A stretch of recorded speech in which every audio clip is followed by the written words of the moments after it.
Are you using QuickBooks Online and recently changed your phone number? Or maybe you want to update it for better account security or business contact information. In this video, I'll guide you step by step on how to change your phone number in QuickBooks Online, updated for 2025.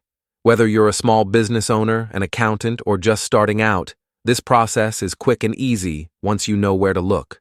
So, stay with me till the end to avoid missing any important step. First, log into your QuickBooks Online account using your credentials. Once you're in, look at the upper right corner of your dashboard. Click on the gear icon, which is the Settings menu.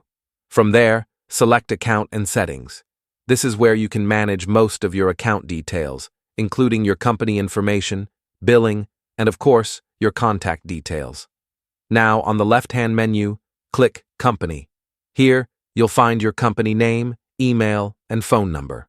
Locate your current phone number and click on the Edit pencil icon next to it. A field will appear where you can enter your new phone number. Make sure you type it in correctly, especially if you're using it for customer communication or for verifying your account. Once entered, click Save and then hit Done to confirm the changes. In some cases, QuickBooks might ask you to verify this change via email or a verification code sent to your old number, especially if you have two-step verification enabled. Simply follow the prompts to complete that step. And that's it. Your phone number in QuickBooks Online has been successfully updated.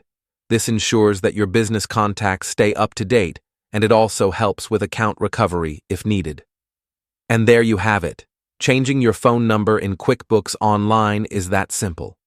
Keeping your contact information updated is crucial for smooth communication with clients and for account security. If you found this guide helpful, make sure to give it a thumbs up, subscribe for more QuickBooks tips, and drop a comment if you have any questions or need help with other QuickBooks features. Thanks for watching, and I'll see you in the next one.